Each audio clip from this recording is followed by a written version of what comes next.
A beautiful Nigerian girl faces brutal bullying at Jeon Academy until Kim Yoon, the school's most powerful student, becomes her protector and forbidden love.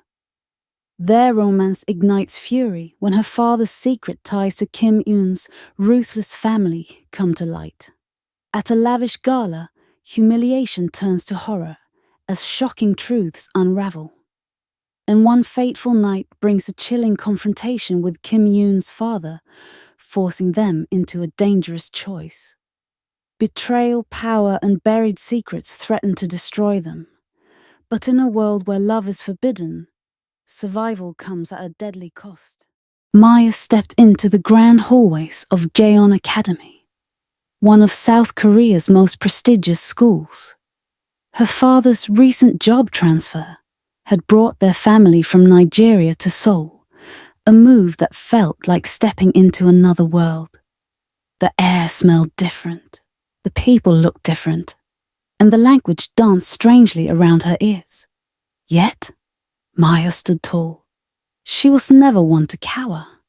As she walked past groups of students whispering, their gazes lingered on her skin, deep, rich brown, a stark contrast to their pale complexions. Some were curious, others cold. But the girls? They didn't even try to hide their disdain. Nuguya, who is she? Wegugininga Bwa, she must be a foreigner. Weyogi Daniel? Jangat Guminga? Why is she here? A scholarship. The whispers followed her like shadows. Maya didn't flinch. She met their stares with unwavering confidence, her head held high, her uniform fitting her tall, elegant frame perfectly. But the bullying started soon enough. A group of girls, led by Han Sora, the daughter of a wealthy businessman, made sure Maya felt unwelcome. They accidentally bumped into her in the hallways, sneered whenever she walked past, and once even dumped water on her seat before she sat down. Maya never reacted. She simply smiled, cleaned up, and carried on. One afternoon, as Maya was cornered by Sora and her clique near the lockers, a voice cut through the air.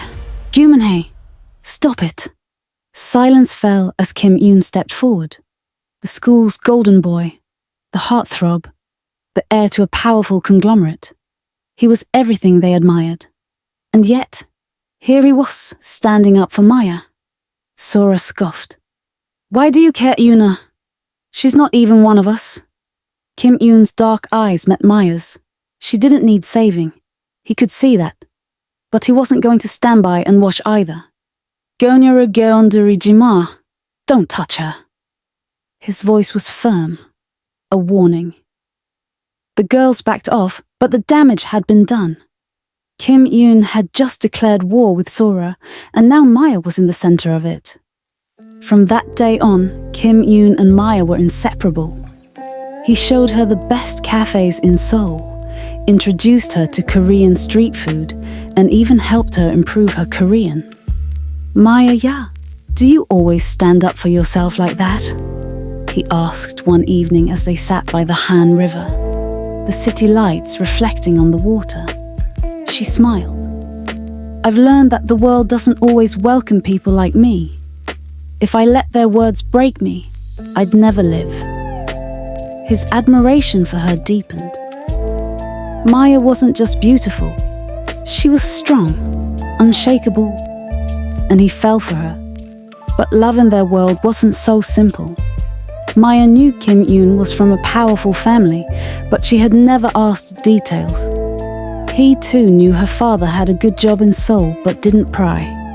Until one night, Maya was invited to her father's company's annual gala. It was a formal event, and she wore a stunning black dress, her dark skin glowing under the chandeliers. And then she saw him.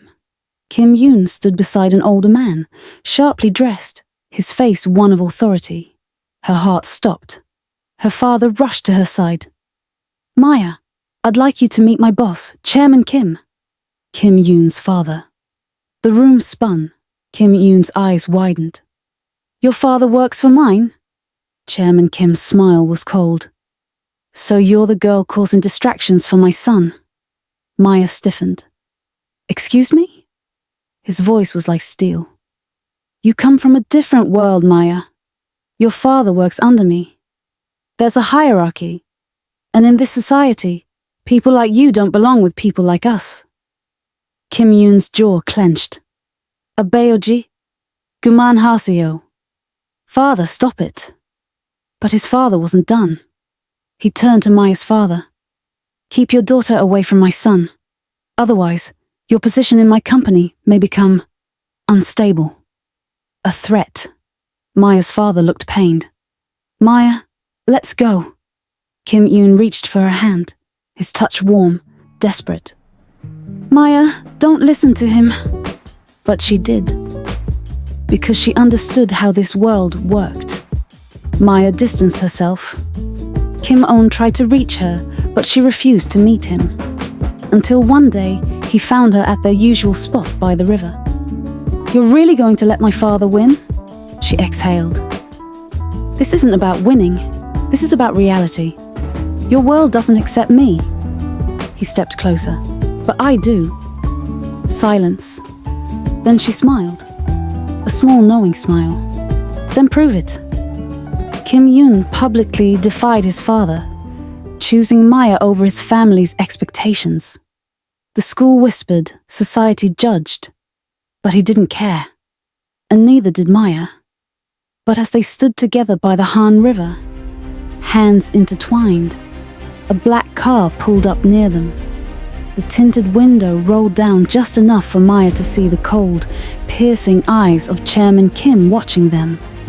A slow, knowing smile formed on his lips. This isn't over, he murmured before the window slid back up, and the car disappeared into the night. Maya shivered. Not from the cold, but from the chilling realization. Chairman Kim wasn't a man who accepted defeat. The black car disappeared into the night, its red taillights vanishing beyond the Han River's bridge. Kim Yoon stood there, fists clenched, his heart pounding, with a mixture of anger and defiance. Maya's face lingered in his mind. Her worried eyes, the way she clutched Kim Yoon's arm for comfort. His father had made his stance clear, but Kim Yoon wasn't one to be controlled. Life at Jeon Academy resumed, though an unshakable tension loomed over Kim Yoon and Maya. Whispers followed them in the hallways, fueled by rumors of the gala incident. But Maya stood strong, her head held high, her dark curls bouncing with every step she took. Kim Yoon, despite his father's threat, was always by her side. Whether it was in class, at lunch, or walking her home, he never left her alone. It was as if he sensed something coming. And he was right. It was a cold evening when Maya left her part-time cafe job near the university. She had declined Kim Yoon's offer to pick her up, wanting to enjoy the quiet walk home under the city lights. But as she turned into an empty street, a black Genesis G90 pulled up beside her. Before she could react, the back door flew open. Some masked men grabbed her, muffling her screams with a cloth drenched in chloroform. Her vision blurred, her body weakened, and the last thing she saw before blacking out was the dark interior of the car swallowing her whole. When she woke up, she was in a dimly lit room, bound to a chair. A single, massive figure loomed before her, Chairman Kim. His gaze was cold, unreadable, as he leaned forward. I will make you an offer, Maya, he said, sliding a thick envelope of cash across the table. Take this money, leave Kim Yoon, and never return. Maya's lips curled into a bitter smile. You think you can buy me? She spat. Chairman Kim's expression didn't change. You will never be with my son. You don't belong in his world. Maya held his gaze. If this is your way of protecting him, then you don't understand what love is. Chairman Kim's face darkened. Without another word, he turned to his guards. "Hold her here until she comes to her senses." Kim Yoon hadn't heard from Maya in 2 days. His calls went straight to voicemail. Her father, worried sick, came knocking on his door in the middle of the night. "Where is my daughter?" he demanded, eyes wild with fear. Kim Yoon's blood ran cold. Something was wrong. He scoured every security feed near Maya's work, checked every hospital, every police station. Nothing. It was as if she had disappeared from the face of the earth. Then, an unsettling thought crossed his mind. His father. Kim Yoon stormed into his father's estate, rage burning in his chest. He found him in his study, sipping whiskey as if nothing had happened. "Where is she?" Kim Yoon's voice was deadly calm. Chairman Kim didn't even flinch. "She is where she belongs." Kim Yoon's jaw tightened. His father had underestimated him for too long. He pulled out his phone and played an audio recording he had prepared for this exact moment. It was a conversation between Chairman Kim and his mistress, a girl who was barely 20. "You think Mother doesn't know?" Kim Yoon said coldly. "You think I won't tell her? I have proof, Upper." Chairman Kim's fingers tensed around his glass. Kim Yoon leaned in. "Release Maya, or I'll destroy you." The next morning, Maya was freed. She ran straight into Kim Yoon's arms, her body trembling. "I knew you'd find me," she whispered. Kim Yoon held her tighter. "It's over," he promised. "I'll never let him hurt you again." But the war wasn't over. Kim Yoon went straight to his mother and handed over every piece of evidence of his father's affairs. Furious and betrayed, she filed for divorce, taking him to court. In a swift, ruthless legal battle, she claimed his company, his properties, and his wealth. Chairman Kim, once untouchable, now stood before the world ruined. He begged for a reconciliation, but his ex-wife's answer was final: no. Everything he had built was gone. Kim Yoon's mother, now the new owner of his father's empire, offered her son everything, but he refused. "Money means nothing to me," Kim Yoon said. "Maya is all I need." With nothing tying them down, Kim Yoon and Maya left South Korea, embarking on a journey across the world, free, in love, and unbreakable. Because true love was never about wealth. It was about choosing each other over everything else. If you found this story interesting and want more, please like, share, comment, and subscribe for more.